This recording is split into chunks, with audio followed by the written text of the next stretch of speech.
Oi, hoje estamos aqui na Praça Menino João Hélio para gravar o capítulo 8 do livro de Joyce Meyer, Campo de Batalha da Mente. No capítulo anterior, ou na introdução da parte 2, né? Nós falamos sobre renovação de mente. E aí, você já orou ao Senhor pedindo renovação da sua mente? Porque a mente não nasce de novo quando a gente se batiza, quando a gente aceita o Senhor. A nossa mente, ela não nasce de novo. Mas a palavra de Deus diz que nós precisamos ter uma mente renovada. Então, ore ao Senhor, jejue se preciso, mas tenha a mente renovada pelo Espírito Santo de Deus. Peça ao Senhor essa renovação da sua mente. Vamos ao capítulo de hoje, capítulo 8. Estamos na Praça Menino João Hélio, tá bom? Capítulo 8 com o tema: Quando minha mente está normal? E aí?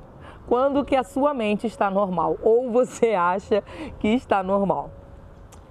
Texto tema: Eu sempre oro para que o Deus de nosso Senhor Jesus Cristo, o Pai da Glória, vos conceda espírito de sabedoria e de revelação, de discernimento de mistérios e de segredos, no pleno, profundo e íntimo conhecimento dele, tendo iluminados, inundados de luz os olhos do vosso coração, para saberdes e entenderdes qual é a esperança do seu chamamento, qual a riqueza da glória da sua herança nos santos, os seus separados.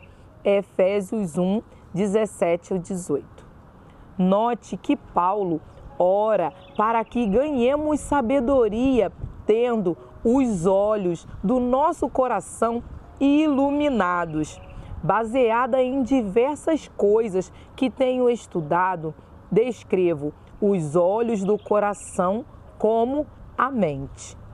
Como cristãos, em que condição deveria estar a nossa mente? Em outras palavras, qual deveria ser o estado normal da mente do crente? Para respondermos a essa pergunta, devemos examinar as diferentes funções da mente e do espírito. De acordo com a palavra de Deus, a mente e o espírito trabalham juntos. Isso é o que chamo de princípio da mente, auxiliando o espírito. Para entendermos melhor esse princípio, veja como ele funciona na vida do crente. O princípio mente-espírito. Porque qual dos homens sabe, conhece e entende as coisas que se passam nos pensamentos do homem, senão o seu próprio espírito que nele está?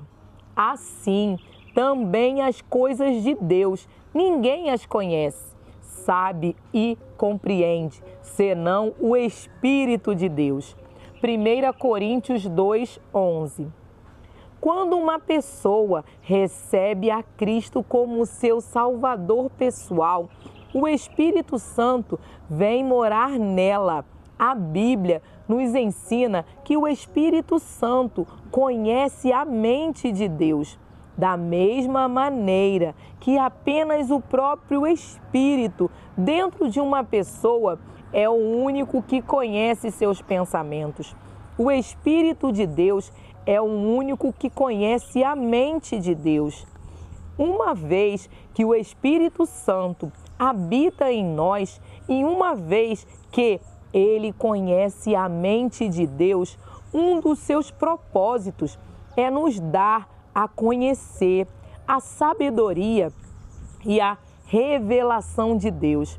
Essa sabedoria e essa revelação são concedidas ao nosso espírito e nosso espírito, então, ilumina os olhos dos nossos corações, que é a mente. O Espírito Santo faz isso para que possamos entender em um nível prático o que está sendo ministrado a nós espiritualmente, normal ou anormal. Como crentes, somos espirituais e somos também naturais. O natural nem sempre entende o espiritual. Portanto, é vitalmente necessário que nossa mente seja iluminada no que diz respeito ao que está acontecendo em nosso espírito. O Espírito Santo deseja nos trazer esta iluminação, mas a mente frequentemente deixa de perceber o que o Espírito está tentando revelar, porque ela está muito ocupada. Uma mente ocupada é anormal. A mente é normal quando está em descanso, não vazia, mas em descanso. A mente não deveria estar cheia de questionamento, preocupação, ansiedade, medo e outras coisas como essas. Ela deveria estar calma, quieta e serena.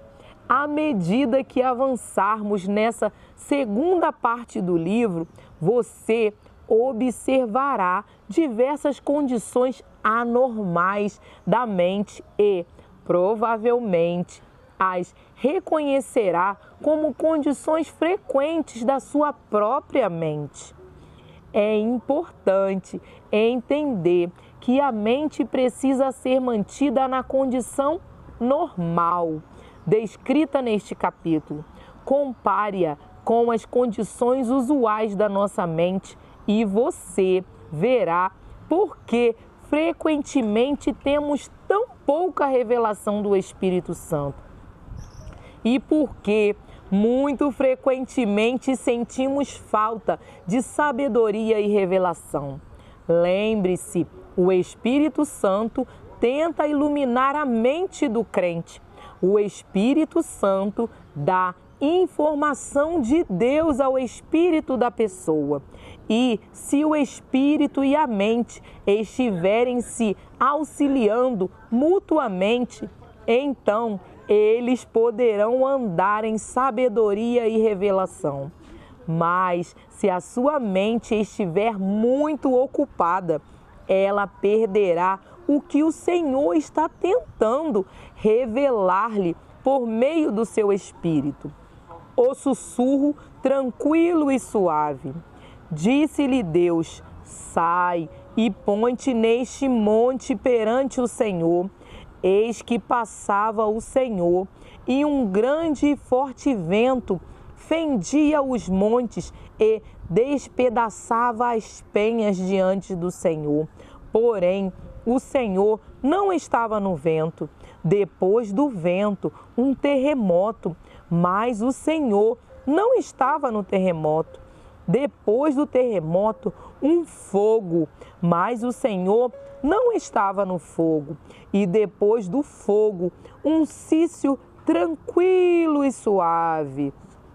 1 Reis 19, 11, 12. Por anos orei pedindo a Deus para me revelar coisas por meio do seu Espírito que vivia em mim.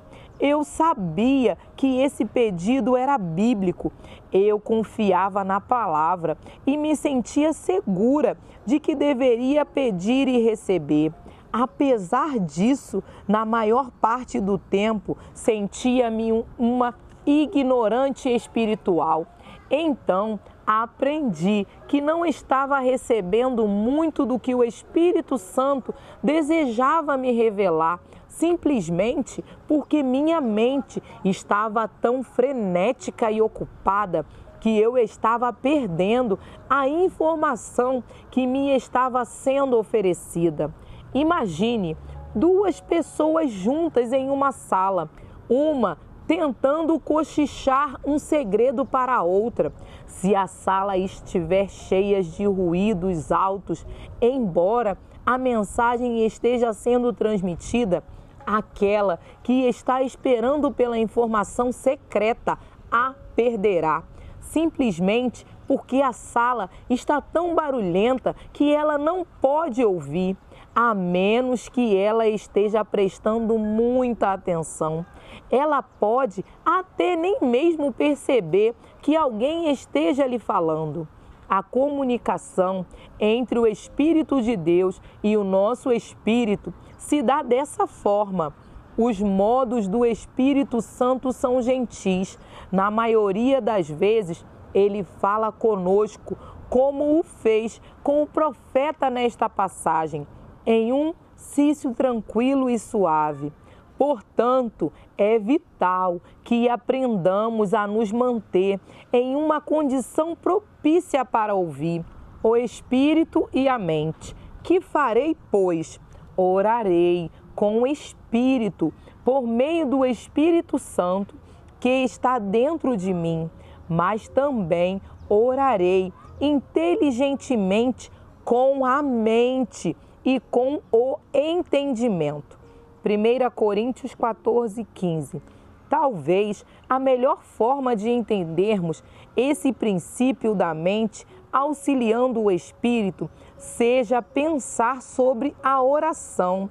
Nesse verso, o apóstolo Paulo disse que ele orava ambos com seu espírito e com sua mente. Entendo o que o apóstolo Paulo está dizendo, porque faço a mesma coisa. Frequentemente oro no Espírito, em língua desconhecida. Depois de ter orado assim por algum tempo, frequentemente alguma coisa virá à minha mente para orar em inglês, minha própria língua. Creio que dessa forma a mente auxilia o espírito.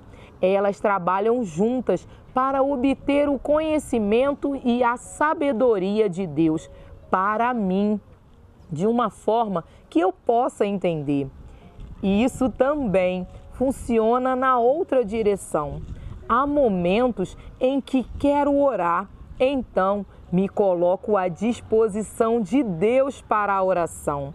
Se não há qualquer atividade em particular no meu espírito, simplesmente começo a orar na minha mente. Oro sobre os assuntos e situações a respeito dos quais tenho conhecimento. Algumas vezes essas orações parecem muito superficiais. Não há nenhuma ajuda vinda do meu espírito. Pareço estar em luta, então continuo com alguma coisa da qual já tenho conhecimento. Continuo assim até que o Espírito Santo tome conta de mim a respeito de certos assuntos. Quando ele faz isso, então sei que atingi um ponto sobre o qual ele quer orar. Não apenas alguma coisa sobre o que estou orando. Dessa forma, minha mente e o meu espírito trabalham juntos, auxiliando um ao outro para o cumprimento da vontade de Deus. Línguas e interpretações. Pelo que o que fala em outra língua desconhecida deve orar para ter o poder para que possa interpretar e explicar o que ele diz, porque se eu orar em outra língua desconhecida, o meu espírito, por meio do Espírito Santo que habita em mim, ora de fato, mas a minha mente fica infrutífera, não produz frutos, nem ajuda ninguém. 1 Coríntios 14, do 13 ao 14.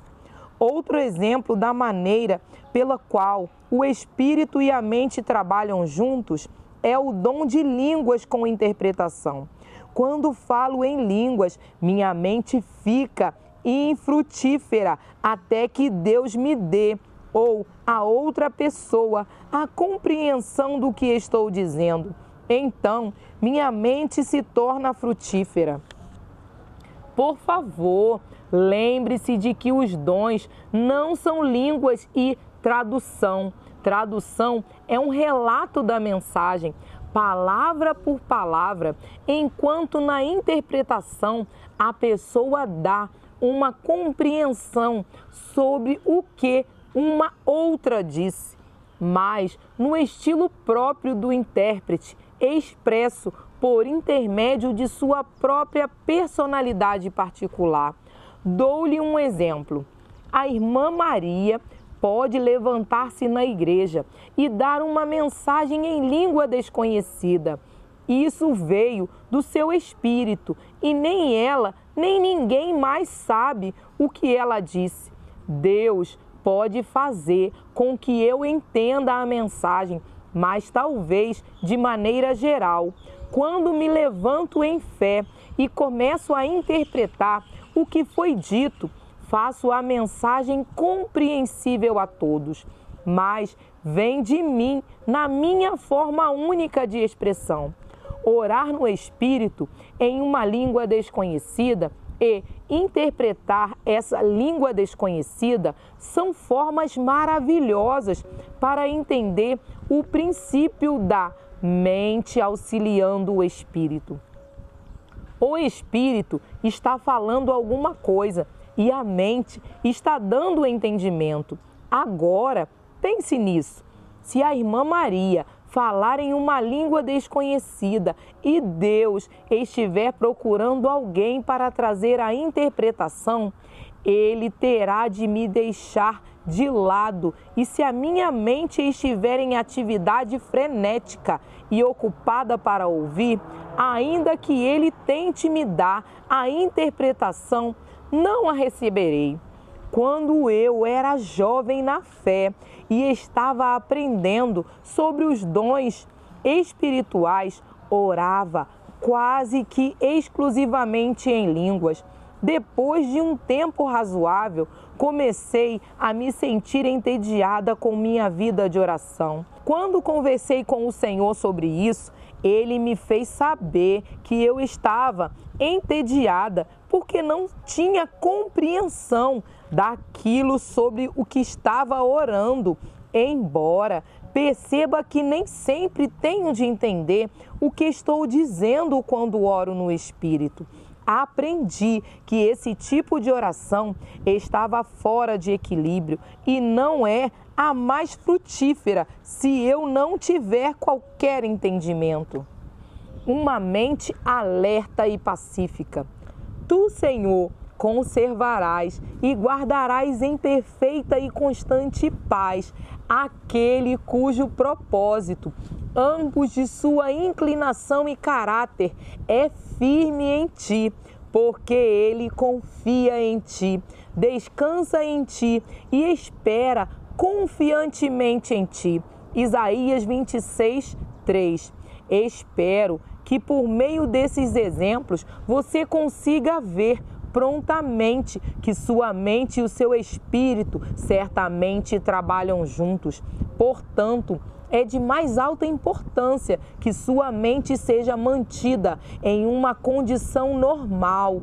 Caso contrário, ela não pode auxiliar seu espírito. Satanás, com certeza, conhece esse fato. Então, ele ataca a sua mente, deflagrando uma guerra contra você no campo de batalha da sua mente. Ele quer sobrecarregar e extenuar sua mente, enchendo-a com todo tipo de pensamentos errados, para que ela não esteja livre e disponível ao Espírito Santo, trabalhando por intermédio do seu próprio espírito humano. A mente deveria ser mantida em paz. Como nos diz o profeta Isaías, quando a mente está nas coisas certas, ela estará descansada. Ainda assim, a mente deveria estar alerta. E isso se torna impossível quando ela está carregada com coisas que ela nunca pretendeu carregar. Pense nisso. Quanto tempo a sua mente está normal? E aí, quanto tempo a sua mente está normal? Não sei. Muitas vezes a gente acha que ela está normal, mas ela não está. A agitação do dia, das preocupações, ansiedade, depressão, tristeza, Tudo isso desestabiliza a nossa mente. Temos que pedir ajuda ao Espírito Santo sempre, pedir auxílio ao Senhor para que Ele venha estabilizar a nossa mente, para que Ele venha nos sustentar, nos dar equilíbrio, principalmente na oração. Porque muitas vezes dobramos o nosso joelho para orar e pedir ao Senhor, só que a nossa mente não está em concordância com o Espírito. Devemos orar pedindo ao Senhor: Senhor, a minha mente precisa estar em concordância com o Teu Espírito Santo. Que você venha pedir ao Senhor essa sabedoria de quando você está orando em concordância com o Espírito Santo e quando você não está em concordância. Muitas vezes, como diz até uma parte do livro, iniciamos a oração até sem entender, mas com o passar do tempo, quando nos ligamos com o Espírito Santo, ele passa a falar através de nós. Que o Espírito Santo passe a falar através de você, que você deixe o Espírito Santo falar através de você, que você se arrependa dos seus pecados, das suas falhas, dos seus erros, das suas palavras mal faladas, porque infelizmente somos humanos, tá? Somos humanos e erramos algumas vezes, mas temos o Espírito Santo para nos dizer: o que você falou não é legal, não é da minha vontade que você fala isso. Então, que venhamos corrigir a nossa mente, para que aquilo que sai da nossa boca seja corrigido também. E se você errar, se você pecar, peça perdão a Deus, peça perdão ao Espírito Santo que habita em você. Vamos orar para agradecer a Deus por mais um dia de leitura. Que o Senhor abençoe a sua vida e a sua casa. Eu quero pedir a você que você compartilhe as nossas leituras, que você curta, que você deixe um comentário, que você toque o sininho das notificações, para que outras pessoas tenham a oportunidade de receber essa libertação da mente, como eu e você estamos recebendo. Esse auxílio de Deus vindo direto do céu. Essa pessoa irá receber também da parte do Senhor essa libertação e esse livramento que ela também precisa, que todos nós precisamos. Vamos orar para agradecer a Deus, tá bom? Senhor, muito obrigada por esse dia. Obrigada, Senhor, porque o Senhor tem nos sustentado. Obrigada, Senhor, porque temos o auxílio do Espírito Santo conosco, nos direcionando, Senhor. Nos ajuda, Senhor, a manter a nossa mente e o nosso espírito conectados, Senhor, conectados em Ti, Senhor, na oração, no Espírito, vigilante a todo tempo. Guarda as nossas vidas, a nossa casa, a nossa família, os nossos trabalhos, em nome de Jesus. Amém e amém. Tchau, até o próximo dia de leitura. Espírito, enche a minha vida.